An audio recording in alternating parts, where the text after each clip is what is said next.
Amém, glória a Deus, louvado seja o nome do Senhor Jesus Cristo para toda a eternidade. Hoje é sábado, dia 15 de 12 de 2018, são 9 horas e 29 minutos. E nós vamos gravar este vídeo para a glória de Deus, amém? Nesta hora nós estamos muito agradecidos a Deus por estarmos aqui vivos, simplesmente vivos, pela misericórdia de Deus, pela piedade infinita de Jesus Cristo. E nós queremos que Jesus Cristo, o Senhor da Bíblia, o Senhor do sábado, esse Jesus poderoso que nós não vemos, mas Ele existe, Ele está sentado no trono, lá no céu, amém? Lá no paraíso. E é de lá que vem o nosso socorro, é de lá que vem a nossa ajuda. Veja, ontem, sexta-feira, dia 14 do 12, a irmã Socorro, ela pensou muito na palavra de Deus como de costumes. Só que assim, ela pensa muito, as coisas vêm na mente dela, as coisas de Deus, e ela precisa ter ali um papel e uma caneta. E quando vem as coisas, ela fica pensando nas coisas de Deus. Aí ela fica, como que se diz? Ela fica pensando na palavra de Deus, nas coisas da Bíblia. E o que ela faz? Ela faz conexão, ligação entre a Bíblia e o que nós estamos vivendo. O que ela está vivendo, ela faz o que? Ela faz uma ligação entre os fatos da Bíblia e os fatos presenciais. Amém? Os fatos invisíveis e os fatos visíveis. Ela faz essa junção e aí vem um monte de coisa na mente dela e ela precisa escrever, porque senão, assim como vem, aí faz aquela confusão. E se eu não colocar em ordem o meu pensamento, o fruto do meu pensamento, é uma árvore, essa árvore precisa estar em ordem, e eu preciso, para pôr em ordem, eu preciso, é assim, porque são milhões de informações que vêm, iluminação, e eu preciso estar escrevendo. E aí eu fico imaginando, eu estou dirigindo, eu estou fazendo alguma coisa, eu estou comendo, eu estou lavando roupa, eu estou aqui gravando este vídeo, mas eu já estou pensando em outras coisas. Eu estou aqui gravando este vídeo, mas a minha mente já está pensando em outras coisas, e eu preciso colocar isso em ordem, né? Ordem e progresso, porque senão vira uma bagunça e aí eu não sei para onde começar, etc e tal. Então, a irmã, ela estava ontem pensando sobre o trono tanto de Deus, essa visão, ela estava pensando na visão ela estava pensando na visão que Jesus deu para o seu apóstolo João. O livro do Apocalipse é uma visão, é uma revelação, né? Uma revelação de Jesus Cristo. Ou seja, o apóstolo João, nós sabemos que ele andou com Jesus lá em Jerusalém, ele era novinho, todos eles eram novinhos, o próprio Jesus era um homem novo. Ele começou o seu ministério com 25 anos, 26. Eu sei que eles eram todos jovens. E Jesus, o João Batista era um homem jovem. Todos eles estavam na flor da sua idade, quando eles começaram a sua carreira. Quando eles se manifestaram ao mundo com aqueles poderes, com aqueles prodígios, com aqueles sinais, e chamou a atenção. Quando ele começou o seu ministério ali em Jerusalém. Então veja, todos aqueles apóstolos que surgiu um homem dizendo que é o Cristo, e eles já estavam esperando, porque eles estudavam a Bíblia, eles eram descendentes de Abraão, eles sabiam, eles também estavam esperando essa pessoa que Moisés já tinha escrito, não só Moisés, mas Isaías, Jeremias. Então eles eram muito estudiosos das profecias. Eles, como nós sabemos, judeus, os israelitas, é a nação da promessa, é a nação onde Deus escolheu Jacó Nós já sabemos toda essa história. Então, o povo de Deus, Israel, eles são um povo escolhido e é lá que tá, é lá que surgem os profetas, é lá que surgem os profetas de Deus. É lá que a gente tem que estar focado, porque é lá que vai acontecer tudo o que vai acontecer no mundo. É lá em Jerusalém. Então eles, sabendo já da palavra de Deus, aparece um homem e o homem chega assim dizendo para ele, um homem que tem o Espírito de Deus, foi batizado, e aí houve tudo aquilo ali.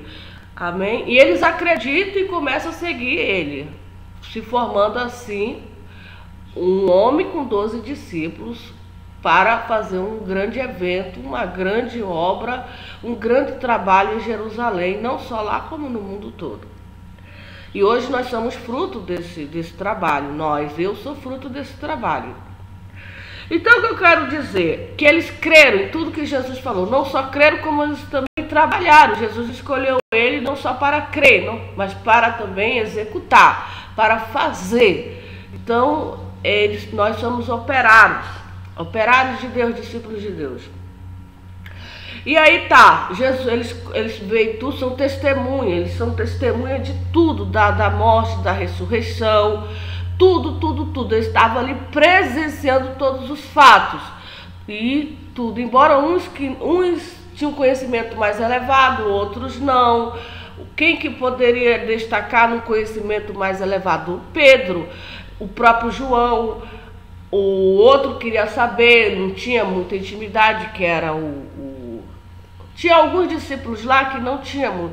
Então eles conversavam com Jesus Cristo, e eles tinham muita. Jesus é o mestre, eles eram alunos, então eles perguntavam de Jesus. Eles estavam ali conversando com Jesus, porque Jesus tinha resposta para tudo, mas ter a resposta de Jesus, às vezes a gente não entende as aulas, por isso que a gente precisa pedir misericórdia. Como ele falou para Pedro: Pedro, quem sou eu, Pedro? Aí ele diz: tu és Pedro, quem sou eu, Pedro? Tu és filho de Deus. Aí ele diz: olha, Pedro, bem-aventurado, porque não foi tu, foi meu Pai que te revelou para ti quem realmente eu sou. Então esses 12 discípulos, Jesus prometeu para eles que eles vão julgar as 12 tribos de Israel, eles vão ser juízes. Porque o próprio apóstolo Pedro disse: o que a gente vai fazer no teu reino? A gente deixou tudo. Eu era pescador, meu pai era empresário, eu abastecia Jerusalém tudinho. Esse povo aqui dependia dos meus peixes, que eu passava a noite pescando para trazer, para vender. E eu abandonei essa profissão para te seguir, para trabalhar para ti. E o que eu vou ser? Tu, não só tu, mas vocês 12 vão ser juízes. E isso se cumpre lá no livro do Apocalipse, quando diz que depois de passar o sistema da besta, que a besta vem, o anticristo, vai perseguir a igreja, vai matar, vai ter o mártir, muitos vão morrer degolados, e aí na ressurreição, quando Jesus vir, vai ressuscitar os degolados, a Bíblia diz que foi posto os tronos. A gente pode ler isso aí. Foi posto os tronos. Aí até teve uma mulher que chegou com Jesus e disse: Jesus, eu vou te fazer um pedido. Eu sou uma mãe, eu tenho 2 filhos. Eu sei que tu és o filho de Deus. Eu estou sabendo que tu és o filho, porque tu faz muitos sinais. Tu és aquele que os profetas disseram que tinha que vir. Então eu vou te fazer 2 pedidos, que quando no teu reino, na tua regeneração, quando tu vier, que os meus 2 filhos sentem um do teu lado e o outro da tua direita, para reinar contigo. Ele disse: a senhora não sabe o que a senhora está pedindo. Podeis comer do cálice que eu podeis, mas sentar na minha direita, eu não posso fazer isso, cabe ao meu Pai. É Ele que decide quem que vai sentar o meu lado esquerdo e o meu lado direito para julgar. É Ele, não é eu. Então, aqui no capítulo 20, onde Satanás é amarrado por 1000 anos, se és reino em Cristo, aqui nessa passagem ele diz assim, que o dragão é preso, a antiga serpente, que é o diabo Satanás, e amarrou por 1000 anos. e lançou no abismo, e ali o encerrou e pôs selo sobre ele, para que não mais enganasse as nações até que os 1000 anos se acabem, e depois importa que seja solto por um pouco de tempo. E vi tronos. O apóstolo João, ele viu esses tronos. Eu vi os tronos, e assentaram-se sobre ele aquele a quem foi dado o poder de julgar. E essa informação a gente encontra nos evangelhos, quando Jesus promete para os 12 apóstolos que eles iam julgar as 12 tribos de Israel. Jesus promete para os apóstolos que eles iam ser juízes. Então eu creio que quando o apóstolo João viu esses tronos, ele viu o trono do apóstolo Pedro, ele viu um trono, porque eles vão ser reis, eles vão ser juízes, ele viu o trono do Filipe, ele viu o trono do... Eu não sei se o apóstolo Paulo, ele vai julgar, eu não sei, porque nas epístolas dele, ele disse assim, olha, eu não mereço nem ser apóstolo, não mereço ser nada, porque eu persegui a igreja de Deus. Eu sou o menor de todos. Eu não, então, ele se humilha muito nas epístolas dele. E realmente, mas eu não sei se ele vai sentar no trono, eu não sei. Ele só disse que espera a coroa da vida, porque ele trabalhou muito, mas eu não sei qual é a posição dele no reino. Ele é apóstolo, então eu acho, quando ele escreve as epístolas dele, ele diz, olha, eu sou apóstolo, eu sou doutor, então eu não sei, é uma mente, é um pensamento da irmã, ela pode estar certa ou errada, ele vai julgar também. Eu acho, eu não sei, porque ele é um apóstolo, ele trabalhou muito, mais do que todos, eu acho, mais do que porque ele fundou as 7 igrejas. Aquelas 7 igrejas da Ásia, foi ele, com o trabalho de evangelismo, ele pregou muito, muito mesmo, e ele foi um mártir. Todos dizem que o apóstolo Paulo foi um mártir, mataram ele. Foi degolado, e a Bíblia diz que os degolados, eles vão ser ressuscitados e vão reinar com Cristo, e a segunda morte não tem poder sobre eles. Então eu acho que o apóstolo Paulo também vai julgar, vai ser o juiz, eu acho. E vi as almas daqueles que foram degolados pelo testemunho de Jesus, pela palavra de Deus. Eu só queria entrar em questão aqui. Esses tronos que ele viu, com certeza, porque Jesus promete quando Jesus fala do rico, do rico, quando Jesus chama aquele jovem rico, aí ele está lá pregando a palavra de Deus, o jovem rico conversa com ele, tem um diálogo com ele, aí Jesus olha para ele, ele obedecia a todos os mandamentos, ele era direitinho, mas Jesus disse, falta-te algo, vamos progredir? Vamos avançar? Falta-te algo, tu queres ser perfeito? Ele não era perfeito. Tu queres ser perfeito, ainda está te faltando algo, faltava algo para aquele rico. Vende tudo que tu tens, dá aos pobres, depois tu segue-me e terás um tesouro. Faz como eles fizeram. Muitos ali eram, o apóstolo Paulo, Pedro era empresário, ele abastecia praticamente Jerusalém toda, sem exagero nenhum. Pescando, tinha muitos barcos, deixou tudo por amor a Jesus e a palavra. Todos ali, republicanos, deixaram tudo para servir. Então Jesus ofereceu para o jovem rico um apostolado para trabalhar no reino dele. Mas ele tinha que se desprender das riquezas materiais, das propriedades, porque ele tinha muito, ele era herdeiro, ele tinha que vender e se dedicar só ao ministério do apostolado, para ele ser perfeito. E depois ele teria um tesouro lá no céu, um tesouro ele guardando. Fazendo esse ato que o próprio Jesus pediu para ele. Quem foi que pediu para ele? Foi qualquer pessoa? Não. Foi o próprio Jesus que pediu para ele, para o jovem rico. Vende tudo e dá aos pobres. Falta-te algo para te ser perfeito. Falta. Porque ele disse, eu obedeço tudo, eu faço, mas está te faltando alguma coisa. E ele colocou o que realmente estava faltando para ele. E ele ficou triste diante do que Jesus colocou para ele. Ele não renunciou por amor à palavra de Deus. Então, é o que eu quero dizer com isso. Aí, depois dessa conversa, os apóstolos viram tudinho, a conversa dele com o jovem ficou triste. Aí Jesus diz: quão difícil é entrar um rico no reino dos céus. Quão difícil. Aí Jesus, é mais fácil entrar um camelo, porque eles não querem, é muito difícil. Quão difícil. Aí eles tiveram a conversa ali, mas ele viu ali, ficou triste, não aceitou o pedido do mestre. O mestre falou para ele que faltava água para ele, né? Ele queria saber o que ele poderia fazer para herdar o reino dos céus. E Jesus foi claro com ele, esclareceu tudo.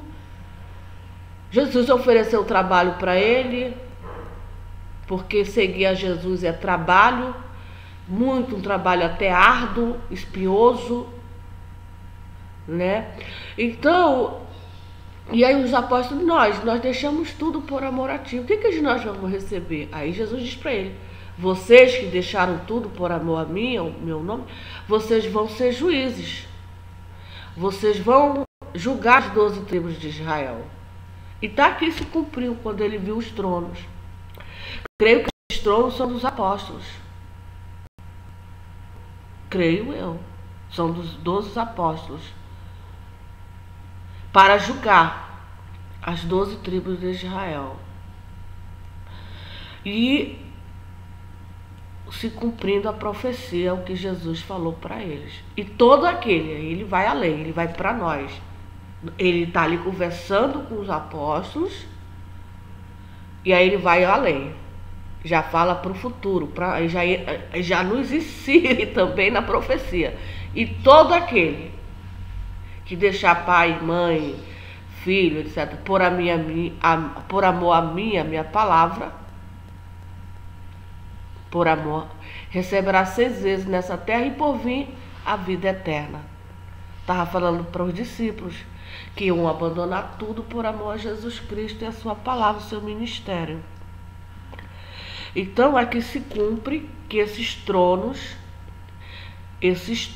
aqui são os apóstolos de Jesus, do Novo Testamento, que deixaram tudo para fazer a obra de Deus, para pregar a palavra de Deus, como nós já somos conhecedores, ganharam muitas almas, porque veja, todas aquelas almas que estão no céu, todas, são milhares de almas que estão no céu, foi graças ao trabalho desses apóstolos, porque Jesus foi para o céu, ele morreu e foi recebido aos céus, e quem ficou na terra? Os 12 apóstolos, 120 pessoas. E desses 120 foram revestidos com o Espírito Santo, saíram a pregar a palavra de Deus e ganharam muitas almas, e todas estão no céu. Todas foram para o céu graças ao trabalho dos apóstolos e da igreja de evangelismo. Herdaram os céus. Amém, glória a Deus. Então, sobre esses tronos, e foi dado poder a eles, eu não tenho nenhuma dúvida que são os tronos dos 12 apóstolos e mais. É tronos, ele viu tronos. Não está aqui eu contando o número. Quantos tronos? A Bíblia diz que são 24 tronos. O apóstolo, ele dá quando ele vê o acontecimento lá no céu, ele vê os tronos, ele vê 24 anciões. 24. Eles estão ali para quê? Para julgar. Com certeza, para julgar. Ajudar Jesus. E aí ele viu as almas daqueles que foram degolados pelo testemunho de Jesus e pela palavra de Deus. Então veja. Ele viu as almas. Isso quer dizer que na grande tribulação, essa grande tribulação, vai ter muita alma que vai ser mártir e que vai morrer pela palavra de Deus. Por quê? Porque ele viu as almas. Ele viu coisas que... Essas almas, eu vi as almas daqueles que foram degolados pelo testemunho de Jesus e pela palavra de Deus. Porque está bem claro na palavra de Deus que a besta e o anticristo, a besta, o anticristo e o falso profeta, eles vão ter uma imagem, e que talvez seja um robô, sei lá o que. Essa imagem vai ter um espírito, e a própria imagem, o espírito vai ordenar que sejam mortos todos que não adorarem a imagem. E é por causa desse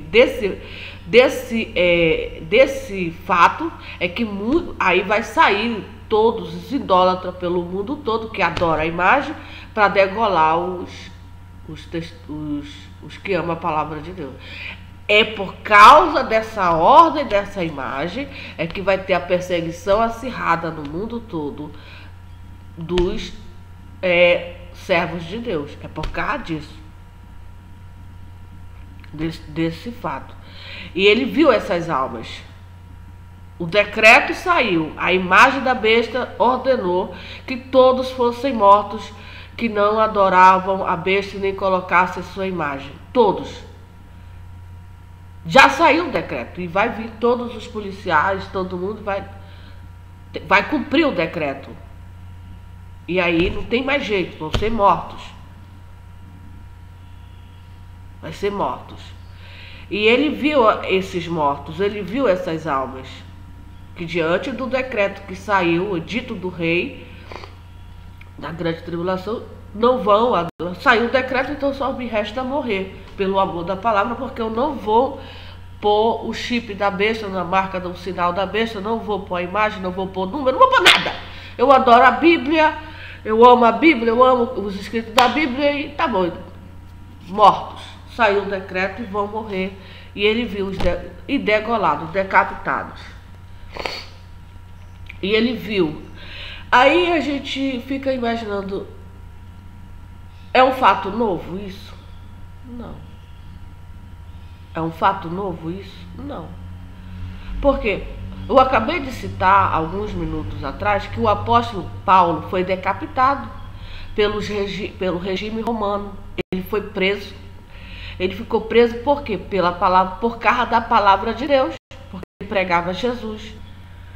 E diz os estudiosos que ele foi decapitado. Então é uma coisa nova. Por quê? Pelos soldados romanos. Porque o decreto dos romanos era adorar César. Tem que adorar César. Tem que adorar a doutrina. E ele não adorava e aí ele foi decapitado. Não só ele, como muitos. Então é uma coisa nova? Não. Isso já vem acontecendo de muito tempo. Decapitação, a gente tem o conhecimento de decapitação quando duas almas foram degoladas pelo sonho de José, quando José foi vendido lá para o Egito, e ele decifra dois sonhos de dois funcionários do rei, que aborreceram o rei, o faraó, e ele decifra, os dois funcionários têm sonhos, ele pede para o José revelar, e José, tu vai ser decapitado, a tua cabeça. Então é uma coisa nova? Não, não é uma coisa nova, é uma coisa muito antiga. Quando José decifra o sonho desses dois funcionários do rei, né? Isso a gente encontra em Gênesis. Em Gênesis capítulo 41, quando José interpreta o sonho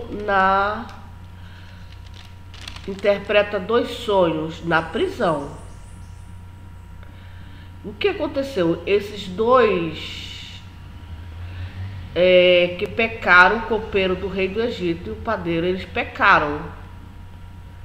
O rei do Egito indignou esse faraó muito contra os seus dois eunucos, contra o copeiro Mó e contra o padeiro Mó.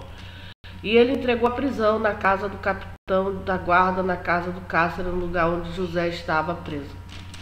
O capitão da guarda pôs o cargo de José para que os serviços estivessem muitos dias na prisão. E ambos sonharam o sonho, cada um o seu sonho na mesma noite, cada um conforme a interpretação do seu sonho, o copeiro e o padeiro do rei do Egito, que estava preso na casa do cárcere. E veio José e eles pela manhã, e olhou para eles, e eis que estavam turbados. Então perguntou os eunucos de Faraó, que com eles estavam no cárcere da casa do seu senhor, dizendo: por que estão hoje tristes os vossos semblantes? E eles disseram: temos sonhado um sonho, e ninguém há que interprete. José disse-lhe: não são de Deus as interpretações? Conta-me, peço-vos. Então contou o copeiro o seu sonho a José e disse-lhe: eis que o meu sonho havia uma vide diante da minha face, e na vide 3 sarmentos, e ela estava como que brotando, a sua flor saía, os seus cachos amadureciam em uvas. E o copo de Faraó estava na minha mão, e tomava as uvas, e espremia o copo de Faraó, e dava copo na mão do Faraó. Então disse-lhe José: esta é a sua interpretação, os 3 sarmentos são 3 dias. Dentro ainda de 3 dias, Faraó levantará a tua cabeça, ele vai te restaurar o teu estado e te dará o copo de Faraó nas suas mãos, conforme o costume antigo quando eras o seu copeiro. Porém, lembra-te de mim. Olha só o que ele fez. Porém, lembra-te de mim quando te for bem, e rogo-te que uses comigo de compaixão e que faça menção de mim a Faraó, e faz-me sair desta casa, porque de fato fui roubado da terra dos hebreus, e tampouco aqui nada tenho feito para que me pusesse nesta cova. Vendo então o padeiro Mó, que tinha interpretado bem, disse a José: eu também sonhava, e eis que 3 cestos brancos estavam sobre a minha cabeça. E no cesto mais alto havia de todos os manjares de Faraó sobre de padeiro, obra de padeiro, e as aves os comiam do cesto de sobre a minha cabeça. Então respondeu José e disse: essa é a sua interpretação, os 3 cestos são 3 dias. Dentro ainda de 3 dias, Faraó levantará a tua cabeça sobre ti e te pendurará no madeiro, e as aves comerão a tua carne de sobre de ti. E aconteceu ao 3º dia, o dia do nascimento de Faraó, que fez um banquete a todos os seus servos, e levantou-se a cabeça do copeiro Mó e a cabeça do padeiro Mó no meio dos seus servos. Fez tornar o copeiro Mó o seu ofício de copeiro, e estendeu o seu copo na mão de Faraó. Mas o padeiro Mó, ele enforcou. Aqui foi enforcou, né? Não foi nem decapitação, como eu tinha dito.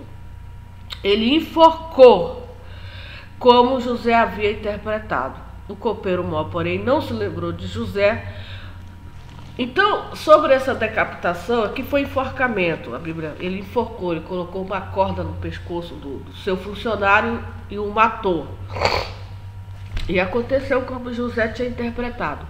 Mas sobre essa decapitação, já no sistema da besta, porque a besta vai ficar muito furioso com os discípulos de Jesus, ele vai mandar degolar. Ele não vai mandar enforcar, mas degolar. Decapitar por causa da palavra de Deus. Porque ele está muito irado, muito furioso. Porque ele quer adoração. E aí ele sabe que o servo de Deus não pode adorar porque ele não é Deus.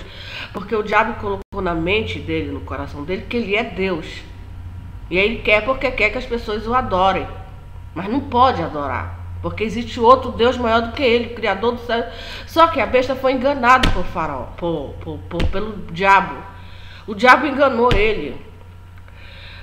É assim, quando Jesus entrou no planeta Terra e antes de cumprir o seu ministério, ele não foi levado pelos anjos, pelo Espírito de Deus ao deserto para ser tentado por diabo.